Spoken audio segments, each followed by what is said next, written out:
Hola, ¿listo? Hola, Pues ¿listo? estamos en vivo. A todos los que nos acompañan el día de hoy, muy buenas noches.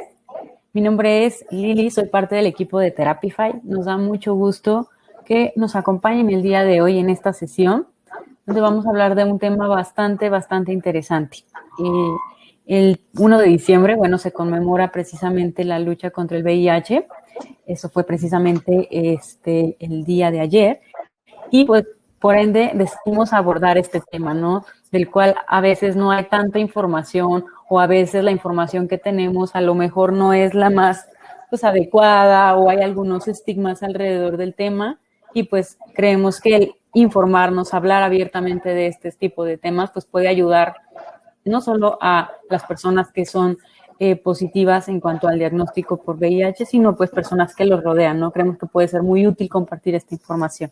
Entonces, pues, les damos la más cordial bienvenida.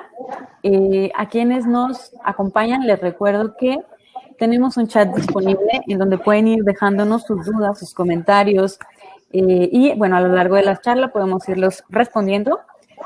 Tomar algunos minutos para dar respuesta a esas dudas que tengan. Entonces, pues bueno, ya para comenzar, me gustaría presentarles a nuestra invitada del día de hoy. Nuestra invitada del día de hoy es Luz María Dueñas. Ella es psicóloga, coordinadora del Subconsejo de Atención Integral en el Consejo Estatal para la Prevención del SIDA en Jalisco. ¿Cómo estás, Luz María? Hola Lili, ¿qué tal? Muy buenas tardes. Muchas gracias por la invitación y un placer, de verdad, seguir sumando esfuerzos para la celebración de estas actividades y en el marco, pues, como bien decías, del Día Mundial de la Lucha contra el SIDA, en donde el eslogan precisamente para este año es Solidaridad Mundial, Responsabilidad Compartida. Entonces, muy ad hoc, pues, a lo que la página de ustedes hace. Y aquí estoy con mucho gusto atendiendo tu invitación. Muchas Genial, gracias. no, gracias a ti, gracias por acompañarnos, sobre todo pues hablar de este tema que creo que es importante no dejar de lado, porque pues nosotros al final en Therapify buscamos brindar o acercar este acompañamiento a personas que puedan necesitarlo, no importa cuál sea Sí, la razón y pues precisamente un diagnóstico pues por VIH pues puede, pues es una noticia fuerte, no es una situación fuerte que pues puede cambiar la vida de la persona de una forma importante y de ahí es a donde quiero que sí, empecemos ya a hablar pues precisamente de este punto. ¿Cuál es el sí. impacto psicológico del diagnóstico por VIH? Sí, gracias Lili. Justamente supongo que cuando en los años 80 decíamos VIH, era terrible el impacto psicológico, familiar, social, porque para empezar en México no existían los famosos tratamientos antirretrovirales, de manera que justo eran noticias de muerte, pues en ese tiempo era pensar en viajar al extranjero, a ingresar a protocolos para poder tener acceso a los medicamentos, cosa que no era lo más común. Entonces, sí, efectivamente los consejeros, los terapeutas, los psicólogos trabajábamos para abatir un poco el impacto de esa noticia, que en ese tiempo sí sería SIDA igual a muerte.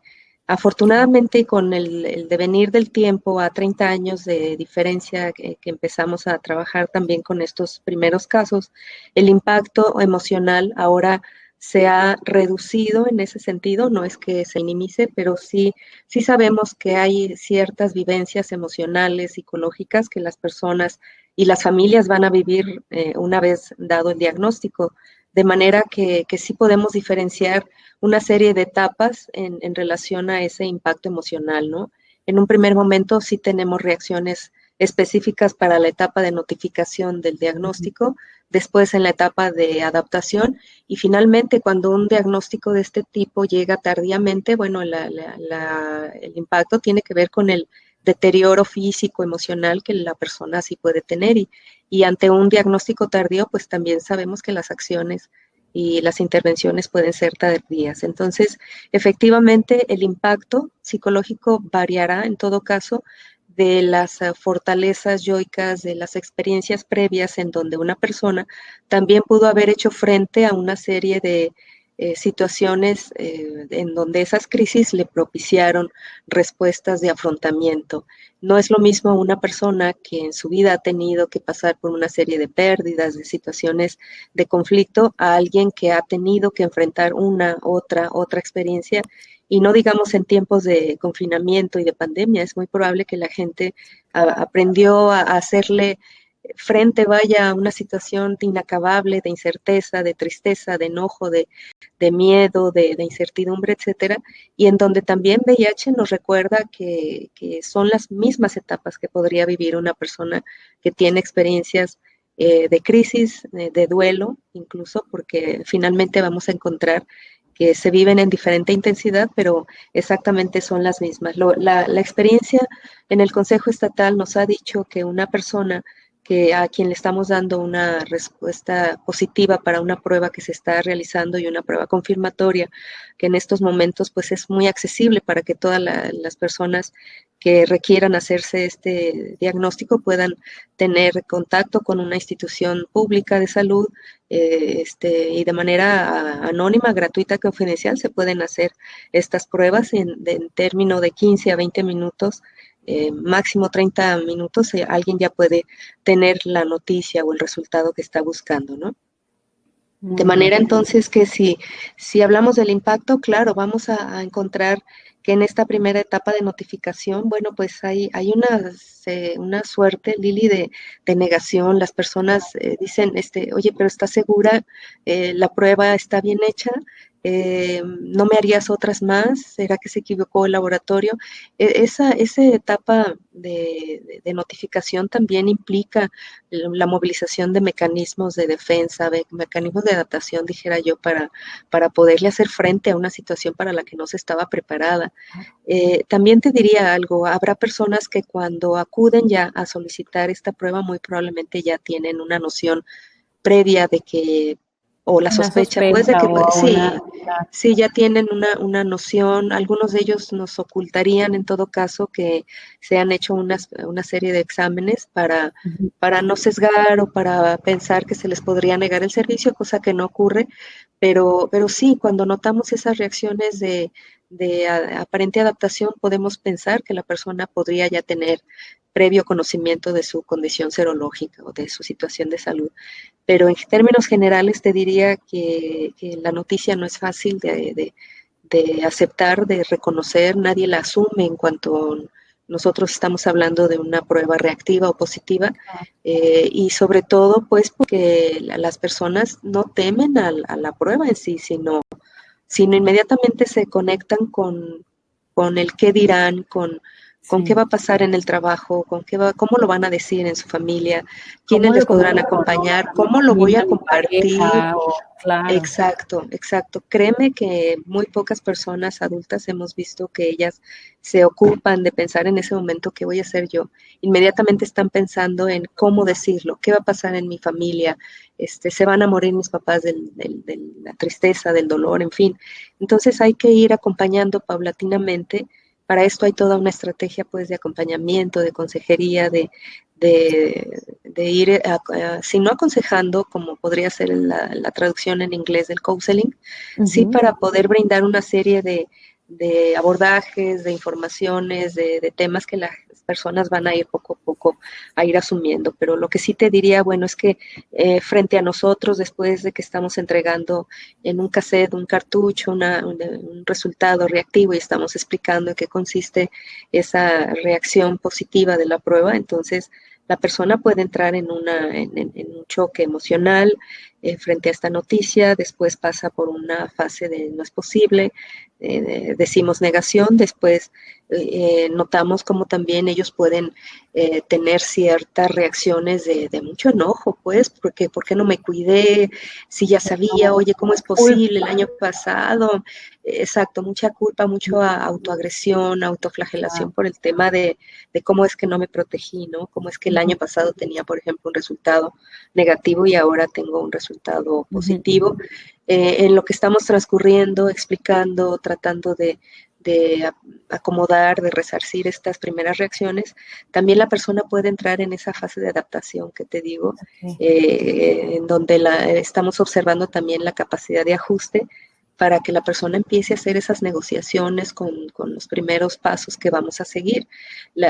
Nuestro objetivo inicial en esta primera etapa es asegurar que la persona quiera acudir en un segundo momento a realizarse una carga viral, es decir, la prueba que va a complementar la primera parte del diagnóstico, y esto nos hará pedirle que venga en ayuno para hacer una serie de a lo mejor trámites para poder otorgar la gratuidad de los servicios, y en ese momento entonces la persona ya estará dispuesta a hacerse un chequeo, ahora sí vía sanguínea, para que el laboratorio nos pueda hacer un análisis que nosotros llamamos carga viral y un conteo de sus células CD4, ¿no? Entonces, en esa negociación la persona decide que si hay que hacerse estos exámenes, pues tendrá que venir.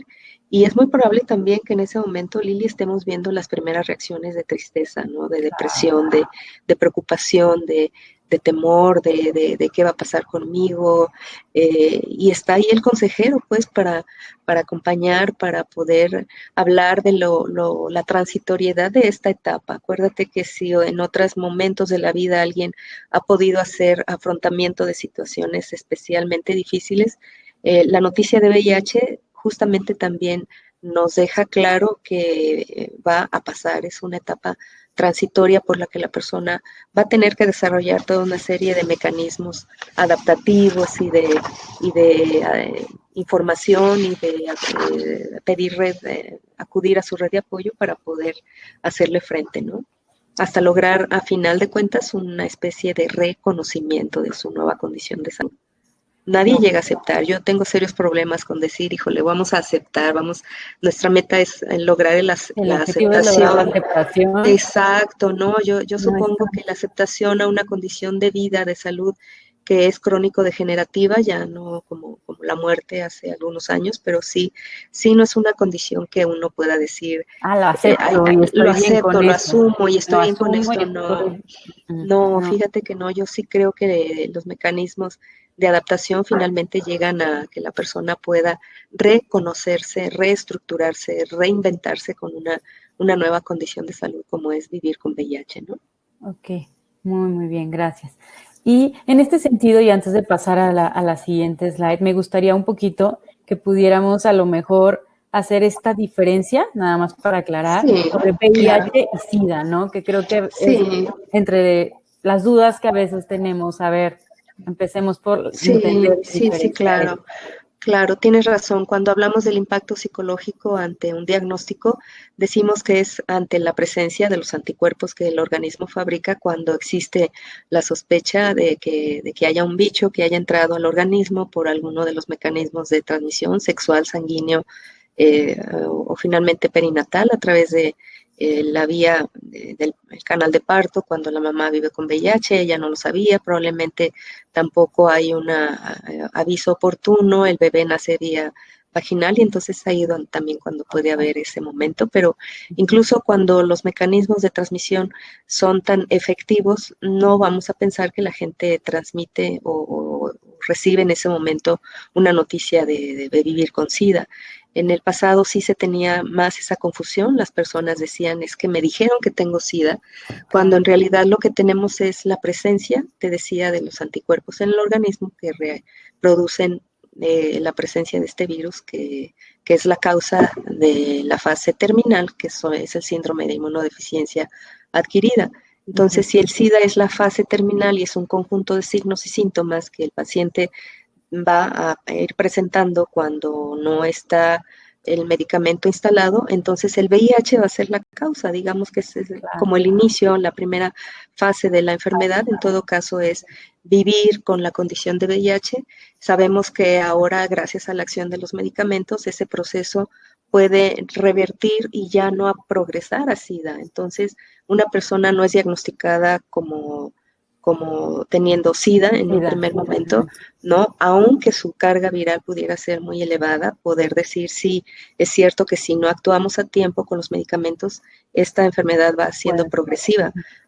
Pero VIH en todo caso es el virus de inmunodeficiencia humana que detona o deteriora el sistema inmunológico hasta provocar un síndrome de inmunodeficiencia adquirida como es ya la fase SIDA, ¿no?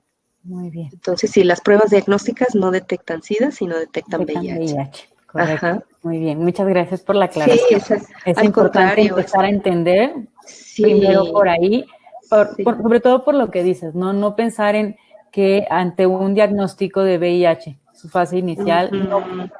tener como esta idea de que ya tengo SIDA y me voy a Ya morir. tengo SIDA, me voy Hoy a ya no es morir, así, no ya no hay nada que necesariamente. hacer, la carga viral Exactamente. está elevadísima, ya tengo Ujú, síntomas, estoy bajando de peso, ujú, llegué tarde al diagnóstico. Fíjate que la maravilla de los tratamientos actuales, eh, primero la gratuidad, que eso es algo que se decretó hace ya más de 25 años, y entonces cualquier ciudadano mexicano en cualquier parte del país tiene acceso a la derechohabiencia, a la incorporación a los servicios de salud, y entonces nadie puede quedarse sin tener acceso a sus medicamentos. Cuando una persona sabe que va a poder acceder a los medicamentos, creo que también eso ayuda mucho a que mucho. su sistema inmunológico se mantenga en relativa calma y pueda tener muy buena respuesta frente al uso de los medicamentos. Entonces, SIDA ya no es sinónimo de muerte, VIH tampoco, y las personas podrían llegar a entender que vivir con VIH es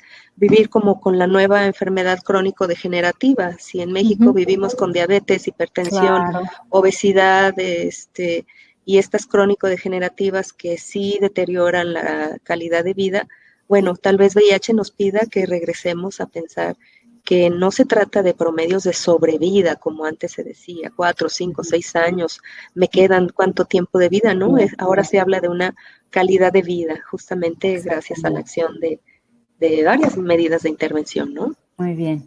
Sí, Ajá, precisamente como nos dice alguien del público, entonces lo ajá. correcto es decir persona que vive con VIH.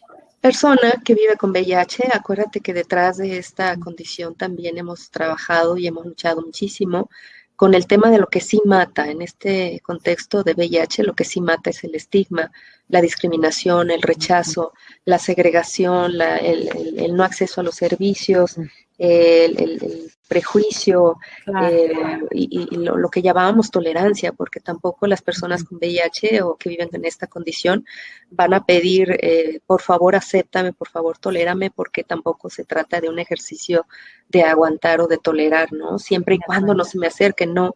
Ujú, Tenemos que seguir trabajando con el tema de la cultura del respeto o con muy las bien. personas que viven con VIH o que adquirieron la infección por VIH. Eso es lo correcto. Realmente ahora no podemos ni siquiera pensar en decir sidoso, en decir una persona que es contagiosa, porque esta enfermedad no es contagiosa, en todo caso es infecciosa, su Infecciosa. origen fue un virus y la vía de transmisión pues es muy específica, ¿no? No es una enfermedad que circula en el ambiente como otras infecciones virales. Exacto. Muy bien. Ajá. Entonces, bueno, a Perfecto. propósito del impacto, yo te diría, Lili, qué tan importante es garantizar que una persona que está descubriendo esta condición de vida a través de un examen que se puede hacer en una institución de salud, se la puede Ujú, realizar por su cuenta en un laboratorio privado. así es. Imagínate que no es lo mismo ir a un laboratorio porque has tenido ciertos síntomas, solicitas una prueba por tu cuenta, te llaman en la tarde para que recojas ese sobre Ujú, sellado con tu nombre, con tus datos, vas manejando y de repente en un semáforo en alto decides abrir el sobre y encuentras con que está la noticia de que tu prueba es reactiva, ¿no? ujú, Esa persona sola es posible que entre en una situación de choque, de impacto, de claro. crisis, Una y el crisis. riesgo es ese. Entonces, justo las pruebas para detección de VIH, esto que llamamos pruebas rápidas, no se encuentran al alcance, a la venta, por el tema importante que nos ocupa a nosotros, que tiene que ver con la consejería o el Claro. acompañamiento previo al examen, durante el examen y posterior al Y examen. A posterior eso, al examen. exacto, a eso nosotros le llamamos el trabajo de consejería, ¿no? Y Muy la bien. consejería o acompañamiento es cuando sí decimos nosotros, bueno, vamos a establecer esos primeros auxilios psicológicos en donde lo que no necesitamos es que detrás de esta persona que se fue a realizar un examen haya un psicólogo, un terapeuta experto. Lo que necesitamos justamente es una persona sensible, informada, actualizada en el tema y conociendo las reglas básicas del trabajo en VIH, ¿no? Muchas veces alguien confundiría y pensaría que las noticias de este tipo las tiene que dar un terapeuta. Y yo te dijera que a veces es, incluso el ser terapeuta, vaya, interrumpe un poco el trabajo de acompañamiento. No hacemos terapia en ese momento, no tendríamos que hacer una intervención terapéutica porque lo que tenemos que hacer es un trabajo de contención, un trabajo de acompañar en estos primeros auxilios psicológicos. Entonces, este trabajo, claro que lo puede hacer una persona especializada en el tema, alguien que ha tenido afinidad con temas de sexualidad, con temas de no estigma, de no discriminación. Y entonces sí, vamos a pensar que alguien se puede capacitar en temas de acompañamiento y en todo caso, cuando establecemos ese diálogo confidencial, en un espacio privado entre el usuario y el consejero. Entonces, el objetivo principal es que al estar en esa sesión nosotros podamos acompañar y ayudar a que el usuario pueda sobrellevar las primeras impresiones, el primer impacto, que le va a permitir a la larga convivir y enfrentar la enfermedad de una manera mucho más funcional, ¿no? Nuestro objetivo es, si el consejero sabe que esta buena intervención va a ayudar a que esta paciente se apegue, no abandone tratamientos y por lo tanto también va a poder cortar cadenas de transmisión, entonces para nosotros es básico que se haga un buen trabajo inicial porque se notan los resultados, Lili. Yo te quiero decir que cuando hemos hecho buenas intervenciones en consejería, son los pacientes más apegados, más cuidadosos, más responsables, porque justamente no hubo una primera sesión de choque, de juicio, de regaño, de por qué lo hiciste, por qué no te cuidaste, de culpabilidad, no, esto justamente genera el efecto contrario. Entonces la persona dice, yo no quiero venir a que me estés diciendo cosas que no, porque bueno, pues es que, ¿cómo, con qué derecho alguien hace este tipo de trabajo, ¿no? Justamente yo quisiera aquí diferenciar lo que no es una consejería. No es una sesión de consejos, no es una sesión para juzgar el comportamiento sexual del otro, si es que se trata de una infección que se adquirió por vía de transmisión sexual. No podemos regañarlo, no podemos interpretar, no podemos imponerle acciones, es que debes de venir, es que debes de atenderte, es que no se trata de hacer ese acto de imposición bajo ninguna razón. No es una oportunidad limitada para solamente estar hablando de, fíjate que los tratamientos se toman así, tú vas a tener lo que tomar porque vas a tener que venir a exámenes. No tendremos que saturar a la persona en un principio de informaciones. No, es que imagínate, por un momento. Es una noticia fuerte. Además, en el primer momento te bombardeen con información. Es un choque. Es un choque y esa información no va a permear nunca. Entonces, no vamos a saturar, no vamos a llenar el canal de información porque finalmente la persona está más ocupado de su impacto emocional que de atender el montón de datos que le vamos a dar, ¿no?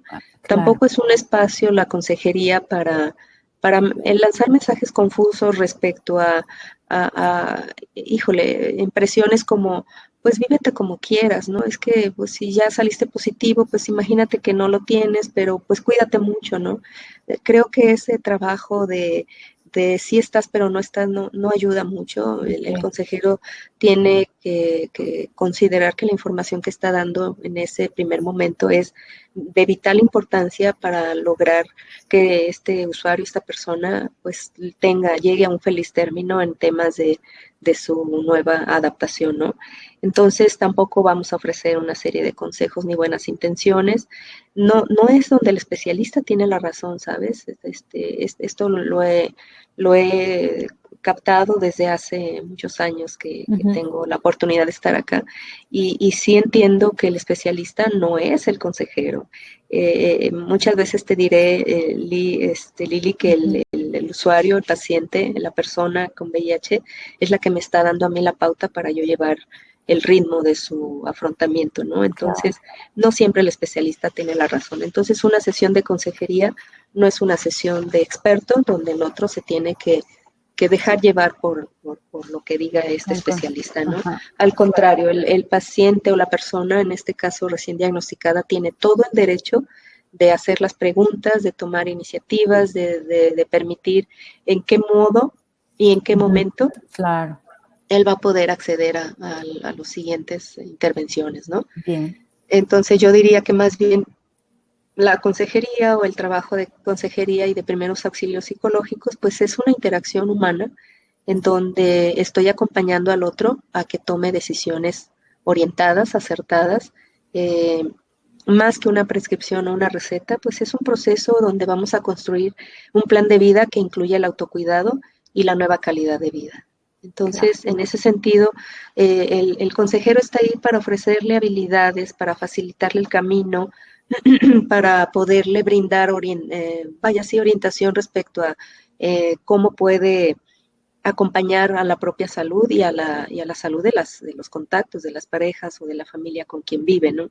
Entonces, sí extendemos una especie de red cuando entendemos que la persona, bueno, sí tiene muchas dudas en relación a qué va a pasar ahora, cómo voy a vivir, ¿no? Y sobre todo cuando decimos primeros auxilios psicológicos es porque aunque yo tenga el objetivo de empoderar, de clarificar información, que quiera dejarle claro que venga el día de mañana a hacerse sus pruebas confirmatorias, que es importante que cuente con una identificación oficial para poder acercarlo a la gratuidad de los servicios, etcétera. Sé que también estoy trabajando con algo importante en ese momento que son esos primeros auxilios psicológicos, de manera que si mi usuario necesita tiempo para llorar, para hablar de ese recuento de daños, de cómo fue que lo adquirí, si él necesita castigarse, pensar que hay un Dios que no existe, etcétera. Yo no estoy interviniendo ni estoy con la prisa en el reloj para adelantar mi trámite burocrático, administrativo que tengo que hacer. Yo estoy ahí para el otro. Esta es la característica del acompañante en esta primera etapa del diagnóstico. Yo sé que el tiempo que sea necesario es el mismo que va a invertirse después, porque no es un gasto de tiempo, es una inversión donde la persona va a poder llevar a cabo esa calidad de vida que yo estoy esperando que sí tenga. Entonces, si él tiene necesidad de mostrarse emocionalmente, si está muy enojado, si está muy triste, si está buscando insistentemente en quién fue, cómo fue, en qué momento, por qué a mí, ¿Por qué? justamente esa pregunta, ¿no? Que muchas veces la hemos encontrado, ¿por qué yo? ¿Por qué a mí? Y cuando hemos avanzado en ese nivel de confianza y de empatía, también podemos preguntar por qué no a ti, qué hace diferente que puedas adquirir esta condición a otras personas que también la pueden adquirir. Entonces, ¿cuál es tu idea? ¿Quiénes son las personas que sí lo adquieren? Es que yo soy buena persona. Pues sí, pues esto no tiene nada que ver con Aunque el seas ser buena o bueno o mala malo, persona. puede Es que pasar eso a le cualquier da, persona. exacto, eso es nada más de homosexuales o es de personas que ejercen el trabajo sexual. Entonces estamos ahí un poco en el acompañamiento, pero también desmitificando, tratando de aterrizar que estos conceptos de autoculpabilidad y de autorreproche, autoflagelación, pues sean lo menos posibles, porque en este momento la culpabilidad no nos va a servir para nada, excepto para encajonarnos, para estancarnos y para no dar marcha adelante. Entonces, las personas están entendiendo que independientemente de cuál haya sido el mecanismo de transmisión, el lugar, la forma, las personas, el tipo de práctica sexual, etcétera, lo que importa es que tenemos una realidad que tenemos que afrontar, que vamos a avanzar. Y algo que nos ha funcionado mucho, y lo digo de todo corazón porque lo menciono siempre que me toca trabajar con un resultado positivo, es decirle a la persona, no estás sola.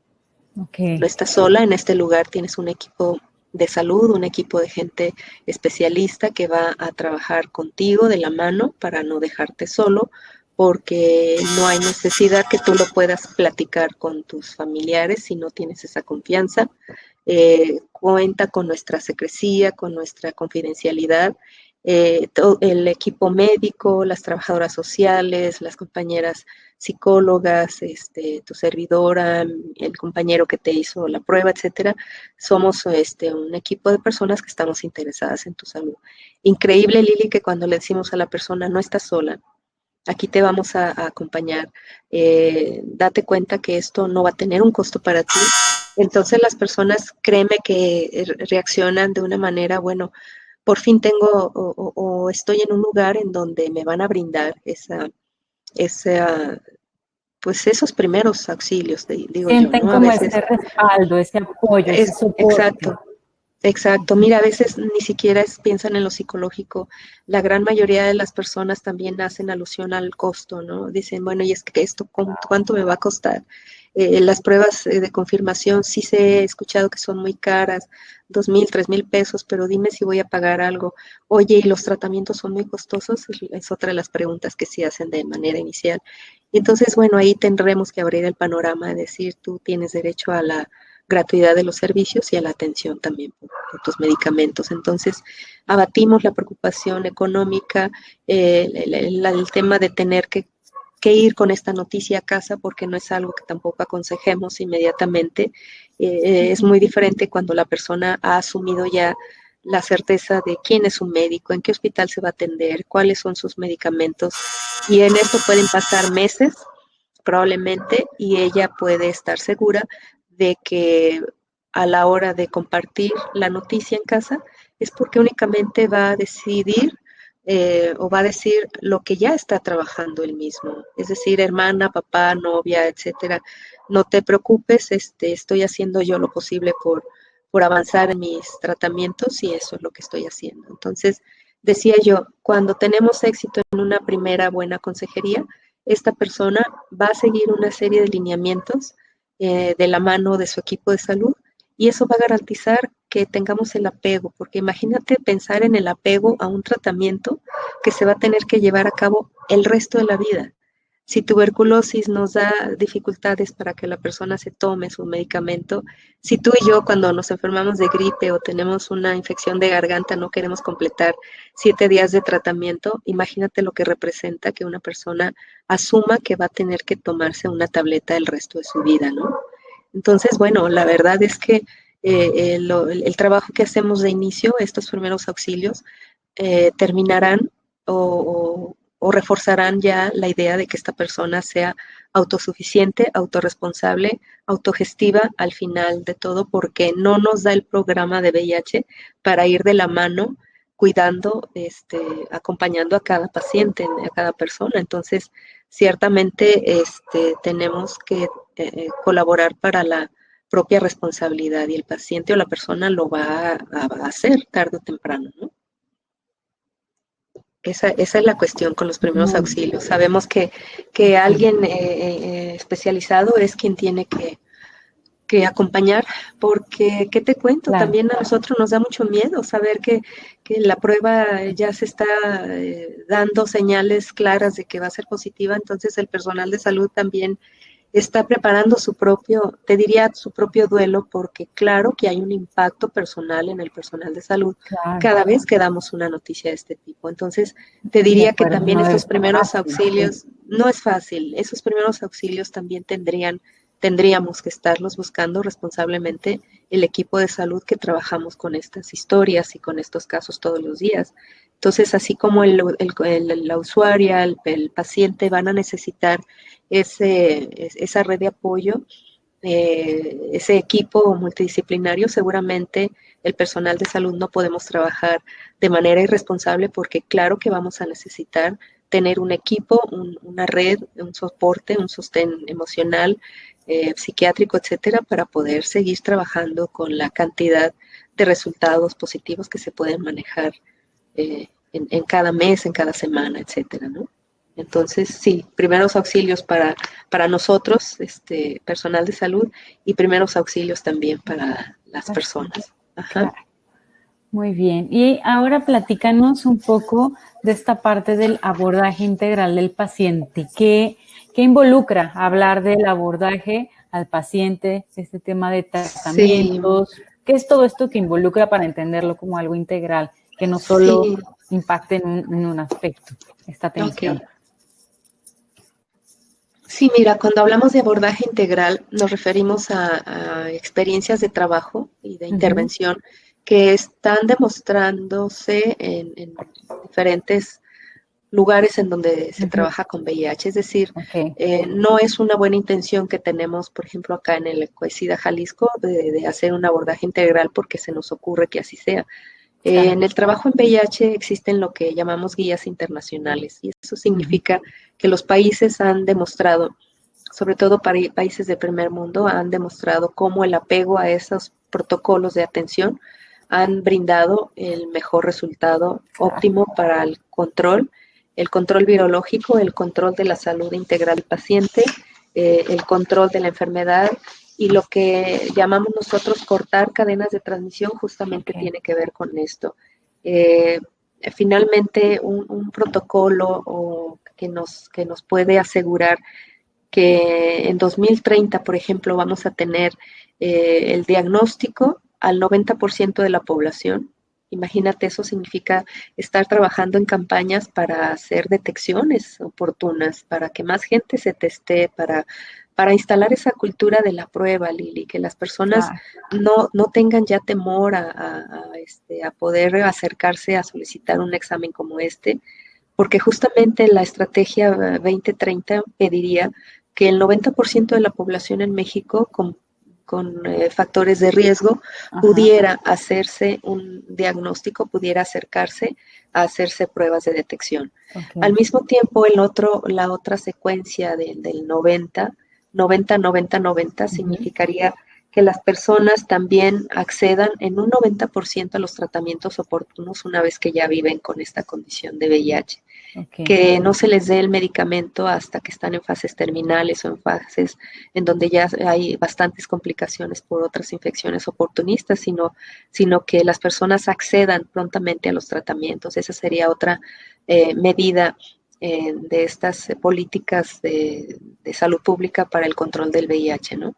Y en una tercera fase también se pediría que estas personas que ya viven con VIH, que ya fueron diagnosticadas y que ya toman tratamientos, pues demuestren sus controles virológicos que precisamente están sin la capacidad de ya transmitirlo, ¿no? Es decir, un paciente en control, una persona que se vuelve indetectable gracias al uso de su muy buena calidad de vida y de su apego a sus medicamentos, pues es una persona que ya no va a ser infecciosa para nadie. Incluso la buena noticia es eso, que la acción de los medicamentos logran revertir el proceso y lograr que la persona viva ahora con una calidad de virus escaso, deficiente, deforme, lento, que en este caso pues no va a ser lo suficientemente agresivo para poderse transmitir a otra persona. Entonces, checa qué tan importante es que un país pudiera tener ese diagnóstico oportuno, el tratamiento completo oportuno, pero también el control de las personas que sí necesitan estos medicamentos. Se supone que entonces esto podría cambiar el panorama de la pandemia por VIH, ¿no? Entonces decimos que un abordaje integral pues son esas estrategias internacionales que se dicen, que se han probado en países donde han dado muy buenos resultados y donde lo más oportuno será que una persona curse al mismo tiempo de manera, como dice la palabra, integral o integrada con otras acciones de prevención, ¿sí? Una de ellas, por ejemplo, es el consejero no puede olvidar que lo primero que tendrá que recordar es la regla de las 4 Cs, por ejemplo. Las cuatro Cs, ABC, las 4 Cs significarían entonces que la persona puede conocer que tiene que tomarse sus medicamentos de manera completa, es decir, tratamientos completos. La otra parte también es que la persona puede acceder al uso de condones, es decir, siempre la persona podría saber que hay preservativos que se distribuyen gratuitamente. Después que otra estrategia de atención completa sería la búsqueda de contactos, esa es la tercera C, es decir, ir tras los contactos. Y la cuarta C tiene que ver con este trabajo de consejería. Entonces, consejería, contactos, condones y tratamientos completos implicaría que la persona estuviera conociendo que no va a descuidar ninguna de estas áreas para poder acceder un día a ser no detectable, indetectable, o que su carga viral sea tan baja que vamos a hacer de cuenta que el virus no existe, aunque siempre que se haga una prueba de detección va a salir positiva su prueba, pero eso significa que el virus está en control, ¿no? Entonces, decimos, si el consejero tiene esa noción de que va a completar la información. Entonces, las iniciativas, las estrategias para la atención y el control del VIH-Sida, pues van a ir encaminadas a eso, es decir, solo el paciente no puede estar sensibilizado si el resto o el contexto que lo acompaña descuidan la actualización de información, por ejemplo. En fechas como esta del Día Mundial también es un escenario perfecto para lograr volver nosotros a las actualizaciones, a las capacitaciones, porque pues, el personal de salud tendríamos que estar todo el tiempo en contacto con estas nuevas, por ejemplo, hoy que se habla ya de una vacuna preventiva y que está disponible en 6 países en el mundo, que México es uno de ellos y que justamente en Guadalajara, en el Hospital Fray Antonio Alcalde, en el Hospital Civil, se tiene ya un primer protocolo para vacunar a las personas que no viven con VIH, pero que sí tienen altas incidencias o altas prácticas de riesgo. Entonces, bueno, saber que hay prototipos de vacuna, que el VIH puede ser ya pensada en una pandemia que va a estar no solamente en control, sino que va a lograr tenerse la curación es importante. Un paciente hace muchas preguntas. Yo estoy convencida de que el que sabe más de la condición de VIH es quien lo padece, no quien nos imaginamos como, exacto, cómo es al final. Cómo es, ¿verdad? A final de cuentas yo lo imagino, él lo vive, entonces ellos seguramente investigan todo el tiempo, van a sus consultas, asisten a grupos de apoyo, entonces hay demasiada información al respecto y supongo que parte de esa estrategia de abordaje integral tiene que ver con las actualizaciones y la capacitación por parte del personal de salud. Otra situación implicaría que también el mismo personal pudiera pedir, exigir hasta cierto punto el abordaje de sus derechos, de cómo las condiciones óptimas son necesarias, no solamente para poder hacer nuestro trabajo, sino para ofrecerle y brindarle al personal, a las personas que acudan, precisamente esa calidad que pretendemos que ellos tengan en casa, ¿no? Entonces, ¿cómo pedirle al personal, perdón, a las personas que acuden a un servicio de detección que lleven a cabo ciertas conductas de buenas prácticas, de buena calidad de vida, si el mismo personal no es capaz de levantar la voz y pedir, pues, que se nos den estas condiciones para poder trabajar ofreciendo lo mínimo y dispensable a las personas, ¿no? Entonces, este tema de consultorías internas, de consultorías externas, es parte de ese abordaje integral, ¿no? Imagínate que también algo importante es incluir la currícula de VIH en las escuelas y en las universidades de medicina, de psicología, porque ciertamente no se habla de sexualidad o algunas currículas universitarias no incluyen temas de sexualidad, tampoco de infecciones de transmisión sexual, menos de VIH, menos de mecanismos de prevención. Entonces, esta sería también otra manera en que el VIH podría sustentarse, o vaya, no hablamos solamente del virus, sino lo que está alrededor del virus. Y lo que está alrededor del virus, Lili, pues es una serie de estrategias sociales, de intervención, de monitoreo y evaluación, porque muchos de estos programas pues siguen estando retrógrados con lo primero que aprendimos, entonces sí necesitamos irnos renovando, ¿no? Otra parte del abordaje que incide directamente en las personas que son diagnosticadas con VIH, pues es las estrategias de apego.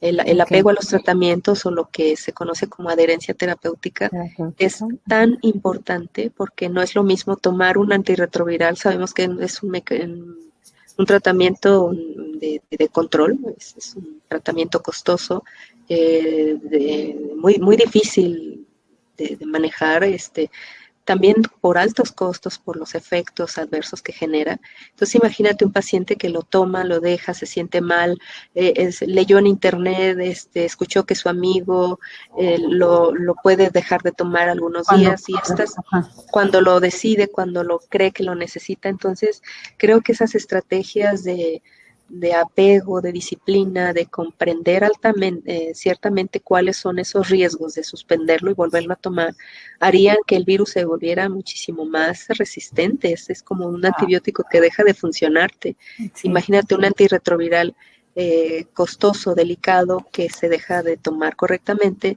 Esa persona ya no tendría razón de volverlo a tomar porque no le generará ya ningún beneficio. Hay que buscar un medicamento de otra generación para que sea mucho más fuerte, etcétera. Entonces, este tema del abordaje me parece integral, sí incluiría primariamente el tema de los apegos, ¿no? Los pacientes tratados y con éxito también podrían ser otra parte del tema del abordaje. Hemos visto cómo pacientes exitosos son también pacientes que nos pueden ayudar a educar a los que van debutando. Okay, claro. Entonces, esto de establecer redes de apoyo con los pacientes ya tratados, con personas especiales, los expertos que son ellos mismos pueden jalar hacia los otros para poder tener este adecuado tratamiento, ¿no? El acceso universal, lo que te mencionaba de garantizar la gratuidad y la rapidez con que un paciente, independientemente de su derecho a biencia, si tiene IMSS, si tiene ISSSTE, SEDENA, Seguro, INSABI, ellos puedan acceder rápidamente. Seguramente esto también es algo que nos interesa muchísimo tenerlo como muy, muy claro para no tardar los meses o los años. Que pase el tiempo. No, aún en se vuelva hospitales COVID, claro. Entonces, aún con la estrategia COVID o los hospitales COVID en Jalisco, ningún paciente que vive con VIH, ninguna persona en control con sus tratamientos antirretrovirales tuvo que suspenderlos por desabasto. Eso quedó claro ahora en el informe de mi director, en donde justamente tenemos que ir adelante, pues, para evitar que estas personas generen resistencia a los medicamentos, ¿no? Claro. ¿Qué otra cosa? Bueno, importante también en el abordaje integral, Lili, las redes de apoyo. Yo sí supongo que una persona que vive en esta condición, pero que no tiene una red de apoyo, que está segregada, que puede cursar con otras patologías o comorbilidades como una demencia, como adicción, como una situación de condición de calle, niños en situaciones de orfandad, en orfelinatos, etcétera, acelera mucho el tema de la recaída y de la enfermedad. Entonces, un planteamiento para que existan redes de apoyo familiares, redes de apoyo sociales, redes de apoyo en los equipos de salud, supongo que hará o garantizará que la persona pues tenga un curso, fluya mejor pues con todas estas situaciones que van surgiendo a manera de dudas, ¿no?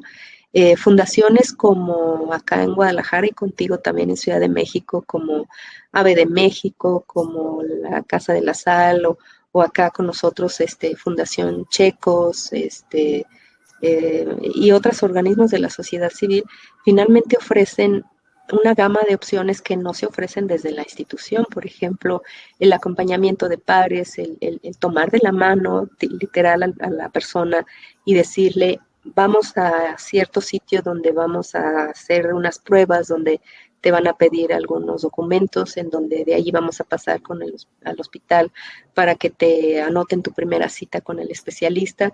Es decir, ese acompañamiento de pares y ese trabajo de grupos, vaya que ha demostrado que es toda una estrategia exitosa debido a la confianza, a la cercanía, al respeto que existe en los pares precisamente. No va el médico que ostenta una bata blanca, un gafet, desde la posición de la lejanía no empática con el otro. Entonces, esa frialdad, exactamente. Entonces, justo esa parte me parece que es muy importante en el tema de la integralidad de los servicios, ¿no? Y finalmente esto de tener directorios de referidos es algo vital, ¿no? Si una institución para VIH no tiene en su haber, como es el caso de Coesida, no podemos dedicar ni los espacios, la estructura, la infraestructura no nos permite tener espacios para hacer sesiones grupales de familias, dar consulta psicológica subsecuente, armar grupos de personas homosexuales o parejas serodiscordantes que necesiten trabajar en varios temas de la calidad de vida. Si una institución como la nuestra no es suficiente, no están dadas las condiciones, entonces imagínate qué tan importante es tener los nexos con fundaciones o con grupos de la sociedad civil que sí hagan esta parte. Entonces, me parece que el abordaje integral con otros especialistas, con el urólogo, el ginecólogo, el pediatra, la persona en nutrición, los grupos de la sociedad civil, quienes, trabajo social que haga intervenciones en familia, temas que se puedan llevar a cabo desde la misma clínica donde la persona se atiende, sería muy benéfico, vaya, y no digo sería porque utópicamente podría serlo, porque se está demostrando también en estos hospitales en Jalisco que si el paciente está debidamente atendido en otras áreas de su salud, pues VIH va a pasar a ser algo intrascendente. La verdad es que al término de algunos años estas personas pueden celebrar incluso el día en que se les dio el diagnóstico y dicen, con mucha alegría, bueno, hoy estoy celebrando que volví a nacer, porque tengo 2 fechas de nacimiento, el día que nací y el día que me dijeron que vivía con VIH, porque ese día tuve que tomar las riendas de mi vida de otra manera, ¿no? Hay casos, hay testimonios hermosos donde una chica trans, por ejemplo, que vivía del trabajo sexual, sí consumía drogas, sí vivía en condición de calle, de repente con el diagnóstico tardío que llegó para ella, porque ya vivía con algunas complicaciones por el tema de su salud, de repente VIH le cambió la vida y ella dice, gracias a VIH, entonces es que yo estoy ahora trabajando en una estética, he dejado las adicciones, me dedico a hacer ejercicio, estoy ahorrando para seguir haciendo los cambios físicos que yo deseo hacer como chica trans. Es una gran activista porque además después de esa condición ella decide pues abrir su testimonio para nombrar el tema por su nombre e ir un poco desestigmatizando esto del miedo, de lo que no se habla, de lo prohibido, de lo que es vergonzoso, sucio, etcétera, ¿no? Claro. Entonces, sí creo yo que mientras una persona está más atendida, más soportada, más apoyada, pues el éxito llega por sí mismo, ¿no? Claro.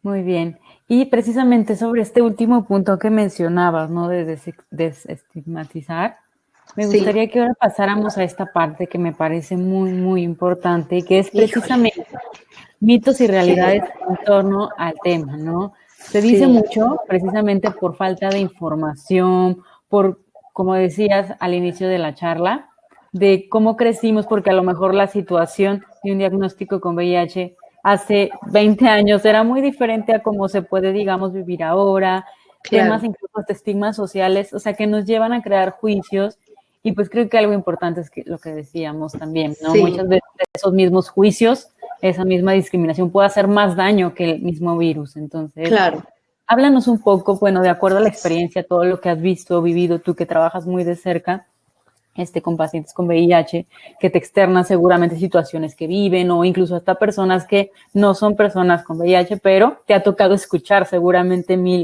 pues mitos. Platícanos un poco de eso. Sí, mira, algo que recuerdo justo era que a un chico a quien le estábamos dando su diagnóstico, él estaba sumamente angustiado, precisamente porque en ese tiempo no existían los medicamentos antirretrovirales a la mano, ¿no? Al no ser accesibles, entonces él entró en una crisis, pues de angustia, de mucho miedo, de saber que no había no había una esperanza, pues, en torno a su salud. Y entonces él, saludable físicamente, solo ahora se daba cuenta que vivía en esta condición, empieza a beber. Es un chico que ahoga seguramente sus preocupaciones con el alcohol. En una de las ocasiones en que él se alcoholiza demasiado, bueno, pues se duerme, se acuesta a dormir en su cama, broncoaspira y él muere, ¿no? Ni siquiera habían pasado 3 meses del diagnóstico y él muere por una broncoaspiración, siendo que no correspondía tampoco esa muerte para VIH, había desarrollado SIDA. Y te digo, lo recuerdo, Lili, porque era muy pesado en ese tiempo para las personas el entender que SIDA no implicaba muerte. Porque uno de los mitos actuales, cada vez más en desuso, podría decir SIDA igual a muerte, cosa que ya no ocurre, ¿no? Entonces, el primer mito es que SIDA es igual a oportunidad para actuar a tiempo y revertir el proceso para llegar a una fase de no detectable, donde la persona ya no alcanza a tener gran cantidad de carga viral en sangre y entonces esto la va a volver a tener una serie de respuestas inmunes fabulosas. Es decir, no significa SIDA, deterioro, no significa necesariamente preocúpate por arreglar testamentos y prepárate para morir. Claro que no, ese es el primer mito, ¿no? Probablemente lo que sí tenemos que entender es que la persona va a tener que afrontar la situación del diagnóstico, va a tener varias experiencias emocionales y muy probablemente al tiempo, según algunos textos nos dicen 2 meses, en hasta 6 meses, un año, probablemente la persona va a estar en esas varias oscilaciones de sus estados de ánimo, pero precisamente vive su duelo y llega a sobreponerse, ¿no? La realidad es que un diagnóstico se sobrepone, un diagnóstico por VIH se sobrepone con el adecuado acompañamiento, ¿no? Otro mito importante es que una persona VIH va a contagiar a otros por el solo hecho de convivir con ella, compartir utensilios de la cocina, ropa, el sanitario, usar la misma ropa, etcétera.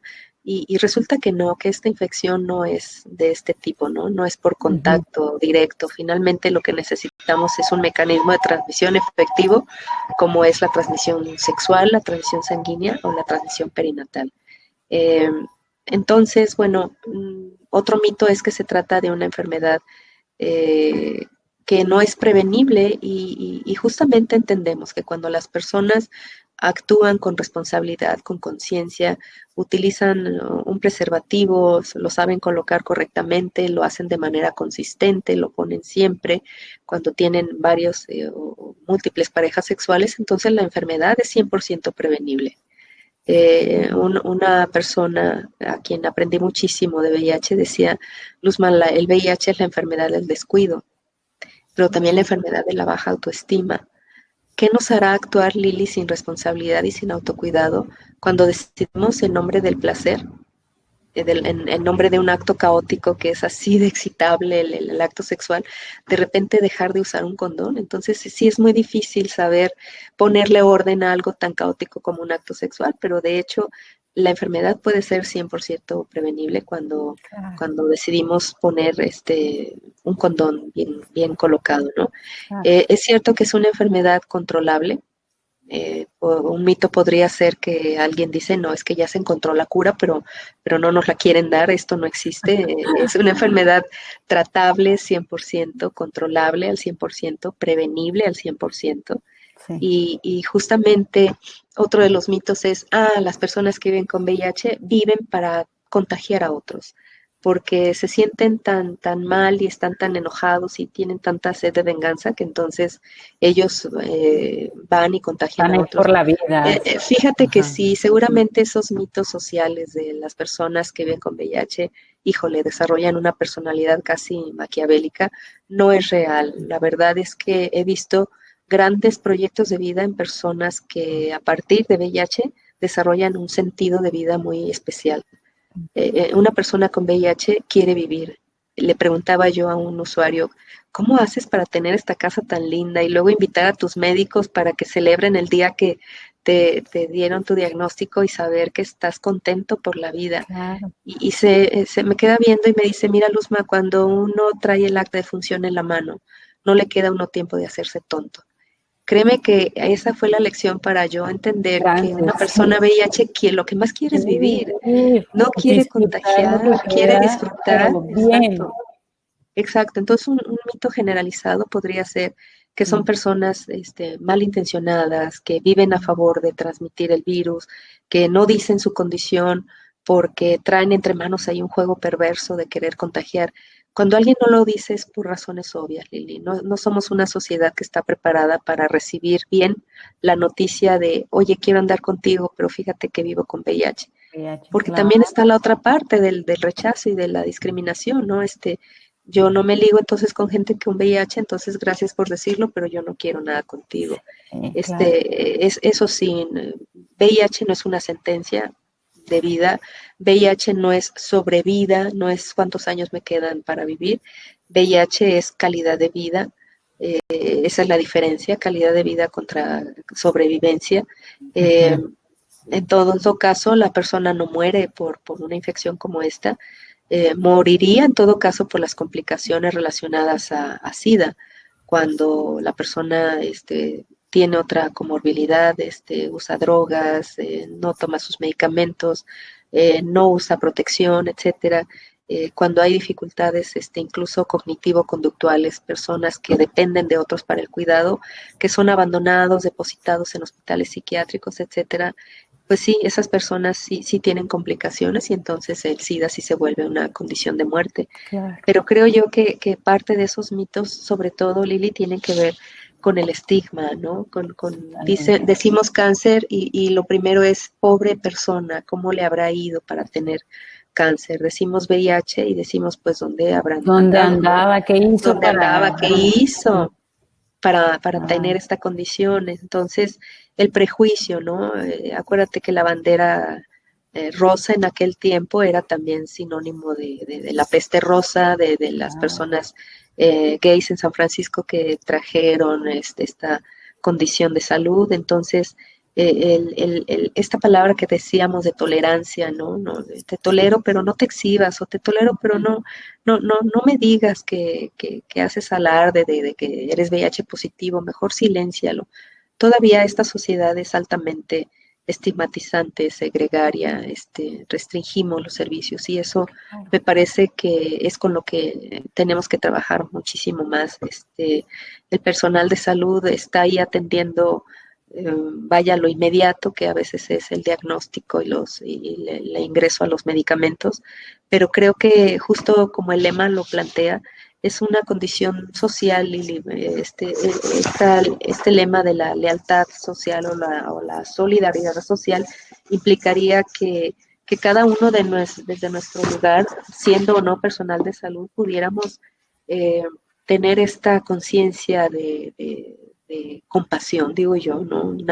Una situación de empatía, de precisión para no andar por la vida responsabilizando y culpando al que vive con VIH, ¿no? Entonces, quienes nos dedicamos a esto hacemos lo que nos toca. Supongo que el resto de la sociedad también tendría que repartir algo de esa responsabilidad, ¿no? Claro. Trabajar a favor de la educación sexual infantil, estar muy atentos cuando un chico pregunta acerca de las formas de usar un condón. Sabemos que hay normatividades en donde los jóvenes pueden acceder a los servicios de salud sexual sin el acompañamiento de un adulto por el solo hecho de ser un adolescente emancipado. Claro. La norma 047 nos dice que tenemos la obligación de informar a estos jóvenes que tienen esas inquietudes, darles métodos anticonceptivos, dotarlos de información y de condones para evitar riesgos en su salud sexual. Claro. Pero bueno, si no lo sabemos, no tampoco lo vamos a ejercer. Entonces, supongo yo que el tema del estigma y la discriminación es el tema de la ignorancia, el tema del temor, el tema de no querer abrir los ojos, de querer estar en una negación. Pero bueno, pues el VIH sí nos recuerda que es una situación real con la que podemos aprender a vivir. Yo sí creo que alguien cercano a VIH puede trabajar para VIH, alguien que vive con VIH puede trabajar a favor también de acompañar a otras personas con VIH. Y bueno, es toda una experiencia de aprendizaje y de reto que nos pide estarnos actualizando todos los días. Sí creo yo que el gran mito es pensar que lo sabemos todo y que alguien con experiencia ya no. El tema nos daría mucho para seguir aprendiendo cada día más. Cada día más. Muy bien. Y ya para cerrar, me gustaría comentar cómo acompañar de manera adecuada a alguien con diagnóstico de VIH, cómo acompañamos a un amigo, un familiar, a nuestra pareja incluso. Claro. Cuando se habla de un diagnóstico de VIH. Así es. Fíjate, Lili, que sí, es una pregunta muy importante porque muchas veces estas personas desconocen que existen lugares adecuados para poder recibir esta información por parte de un personal. Entonces, este primer contacto, este primer acercamiento muchas veces sí sucede con la pareja, con la familia, con la mamá de este chico, con con las personas que han vivido experiencias abusivas, hablando del abuso sexual o la violencia sexual. Claro. Muchas veces es la familia la que se entera de un riesgo para VIH. Entonces, yo digo que cuando alguien te confía esta experiencia de vivir con VIH, lo primero que tendríamos que hacer es practicar sobre todo este tema de la empatía, de ponernos en el lugar del otro. Ponerse en el lugar del otro no quiere decir te voy a resolver, voy a tomar todas las soluciones por ti, simplemente estoy aquí para ti, estoy aquí para escucharte. Ni siquiera opinar, ¿no? Porque a veces no. ese papel de querer opinar y por tal supuesto, vez no es lo más correcto, ¿no? La persona tal vez lo que necesite en este momento es descargar, es compartir, es sentirse escuchado. Y entonces esa primera parte yo sí la pongo en la mesa de la discusión. Tenemos que estar empáticos, estar adecuadamente, empatar con el otro, empatizar con el otro significa me pongo en tu lugar. Okay. Entonces estoy aquí para escucharte. Si el primer paso es empatizar, entonces el segundo paso podría ser escuchar activamente. La escucha activa significa eso que dices, no tomar el micrófono y decir voy a decirte todo lo que yo sé en relación a VIH. Porque, entonces, si tú no, debiste o hay que hacer. Exacto, esto vamos a irlo preguntando, más que diseñar rollos interminables, seguramente vamos a elaborar más preguntas. La primera parte te decía después de empatizar y escuchar, entonces ahora el ofrecer acompañamiento y decirle a la persona, no estás solo, yo estoy contigo, te acompaño, vamos a tomar decisiones, tómalo con calma, no tienes que preocuparte de que tú lo tengas que resolver todo. Ofrecerle el acompañamiento a la persona es una muy buena estrategia, sobre todo cuando sí nos nace buscar luego en las redes sociales o hacer las llamadas pertinentes para tratar de localizar esos lugares de asistencia donde sí hay equipo y personal especializado, ¿no? Pero en un primer momento el estoy contigo, no te preocupes, no estás solo, te creo, porque luego habrá alguien que lo toma a broma y diga, ay, pero no inventes, ¿cómo crees que tú vives con esto? No. Ay, sí, claro, no, tú no parece que lo tengas. Entonces, estas primeras habilidades de acompañamiento, de empatía, son muy necesarias para la pareja, para quien decide compartirnos un amigo en casa, un fin de semana, alguien nos llama. Entonces, escuchemos activamente, decir te creo, decir estoy contigo, decir esto va a pasar, te prometo que esto va a estar bien, pase lo que pase, vas a estar bien. Ofrecerle no una promesa, ¿cómo se llaman estas promesas, Lili? Que luego promete uno y no funciona porque estás prometiendo demasiado. Pero una promesa respecto a vas a estar bien porque hay medicamentos, porque hay lugares especializados. Es decir, pase lo que pase. No estoy mintiéndote, pero va a haber pero va a haber una solución. Va a haber opciones. No te voy a decir o prometer, a lo mejor te vas a curar y todo va a ser. No, pero sí te puedo prometer que vas a estar bien, que vamos a encontrar. Exacto, vamos a encontrar, seguramente. Seguramente esa promesa de vamos a buscar, me voy a aliar contigo, soy tu acompañante, vamos a buscar opciones, entonces esto es algo muy bueno. Y prometerle también, además de las opciones, decir, para mí vales igual antes y después de VIH. Es decir, la gente está como autoexcluyéndose, autosegregándose con este tema de la flagelación, de la culpa. Y entonces cuando escucha desde afuera decir es que para mí vales lo mismo, o sea, no cambia mi valor por ti, no cambia mi cariño por ti, te quiero igual. Entonces, olvídate que son, yo digo, palabras mágicas en donde la persona... Exacto, la persona sabe que puede confiar. Ofrecer la confianza y la confidencia, gracias por compartírmelo, te gustaría que alguien más lo supiera, me pedirías si no quieres que se lo diga a alguien más, es decir, garantizar. ¿Cómo quieres que lo manejemos? ¿Cómo quieres que lo manejemos? ¿Qué garantías, qué secrecía, qué confidencialidad quieres que tengamos?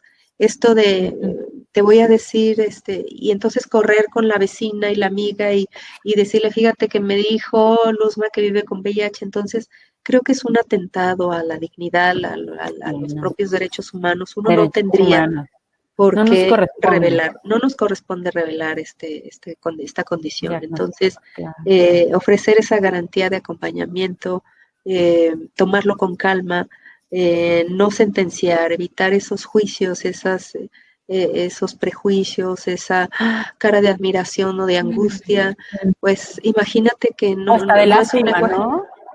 Sobre todo, sí, la Hasta de lástima, la lástima de, compasión, el pobrecito, mira, yo no sabía, pero no es necesario, no, VIH no es algo que nos pida que tengamos lástima, ni esta flagelación por la condición de salud, ¿no? Finalmente las personas van a tomar responsabilidades para autorregularse, para alcanzar otra vez sus niveles de salud y lo van a lograr en la medida de su propia responsabilidad, ¿no? Cuando se trata de un chavito, de un niño, bueno, pues igual a trabajar con la mamá para que ella vuelva a asumir esas ganas, esa voluntad de seguir cuidando a sus pequeños, dándoles sus medicamentos y sobre todo para que no se cansen a la primera, porque VIH nos pone a prueba la resistencia. Es como si te tratara de una maratón que vamos a ir caminando primero a nuestro paso y después vamos a ir apretando la marcha y después otra vez descansamos, pero no abandonamos la carrera. Entonces, supongo que la red de apoyo en ese sentido, Lili, se tendría que convertir en parte de esa responsabilidad compartida. Los pacientes realmente no nos pertenecen a los consejeros ni al equipo de salud, le pertenecen a su familia, que es a donde van todos los días, a donde regresan, a donde conviven. Entonces, es a ellos a quienes también necesitamos blindarlos, digo yo, emocionalmente de habilidades para la vida, de acompañamiento, de respeto, de información, pues para que ellos también puedan decir, claro, te agradezco que me digas que vives con VIH, vamos a buscar opciones, no estás solo, vamos a empezar a buscar esos mejores lugares y seguramente vas a estar bien. Entonces, cuando el paciente escucha que tú tienes esperanza, que tienes la confianza y que además no te espantas, no te asustas, no lloras sí, dramáticamente también. por él, entonces seguramente él también entrará en una especie de situación de calma, pues. Claro. Ajá. Muy bien. Perfecto. Pues creo que es lo que tenemos bueno preparado para el día de hoy. Me gustaría, bueno, cerrar a lo mejor con un mensaje, Luzma, que te gustaría comunicarle, bueno, a las personas que nos están viendo. Ajá, en relación a VIH, mira, yo digo que VIH también nos alecciona, nos vuelve más sensibles, más respetuosos, menos perfectos, pero más humanos. Cuando hemos alcanzado a comprender y acompañar tantas historias, nos damos cuenta ay, jole, que la vida, bueno, pasa en un suspiro y que VIH también nos pide que volvamos a recuperar esa alegría y ese trabajo con responsabilidad por la propia vida, el propio cuerpo. El cuerpo es una fuente de placer, es una fuente inagotable de alegría y seguramente en alguna ocasión también podría serlo el lugar donde se albergan algunos virus como este. Pero entonces mi mensaje sería, vivamos con alegría el cuerpo, disfrutemos de ese enorme placer que nos brinda el placer sexual y junto a él, bueno, agreguemos la responsabilidad de cuidarnos, de conocernos, de amarnos, de respetarnos, de construir esa coestima, no es autoestima porque no la construyo yo sola, entonces la construyo en función de los otros y cuando yo construyo ese amor propio en compañía de mis seres queridos, pues seguramente estaré a favor de disfrutar el cuerpo. VIH me recuerda que todavía hay oportunidades para seguir diciendo, para decir sí al placer, sí al encuentro erótico, sí al encuentro con el amor, con el sexo y también para poder decir sí a la protección. Entonces, VIH es la gran oportunidad para andar por la vida muy amorosos, con mucho autocuidado y con mucha sensibilidad por la responsabilidad propia. Muy La bien. responsabilidad del cuerpo es de cada quien. En alguna ocasión yo decía, Lili, el orgasmo es zapatista, es de quien lo trabaja. Entonces yo creo que también ahora el tema del placer sexual, el tema de la responsabilidad y el compromiso para abatir infecciones de transmisión sexual como VIH, pues es un compromiso personal, es totalmente zapatista. Entonces, Totalmente. ese sería mi mensaje, Lili. Muchísimas gracias, Luz María. Al contrario, al contrario. Y pues igual a las personas que nos acompañaron en la sesión del día de hoy, les agradecemos mucho habernos brindado este espacio. Les vamos a estar compartiendo la grabación de esta sesión por correo electrónico para que, bueno, también puedan compartirla, puedan verla nuevamente si desean, pero sobre todo compartirla, pensando que es información valiosa, que vale la pena compartir. Como decíamos, la información, conocimiento es poder y qué mejor manera que hacer llegar esto. Totalmente. Muchas gracias, Lili. Muchas gracias por su escucha y por su atención. Muy amables. Muchas gracias. Y pues bueno, nosotros del lado de Therapify les queremos brindar un código de descuento. En caso de que deseen conversar con un psicólogo, Therapify contamos con psicólogos profesionales, psicólogos clínicos que pueden brindar atención psicológica. Si desean agendar una primera cita, les podemos otorgando este cupón, se llama Serenidad, en el cual pueden agendar una primera sesión, 90% de descuento, pensando en que, bueno, al final, independientemente de este tema o para otro tema que desean trabajar, la terapia, pues bueno, esté cerca de ustedes. Y pues bueno, muchas gracias a quienes nos acompañaron. Luz María, muchas gracias por... Al contrario, Lili, muchísimas gracias. Gracias por la invitación. Muy amable. Hasta pronto. Adiós. Bye, bye.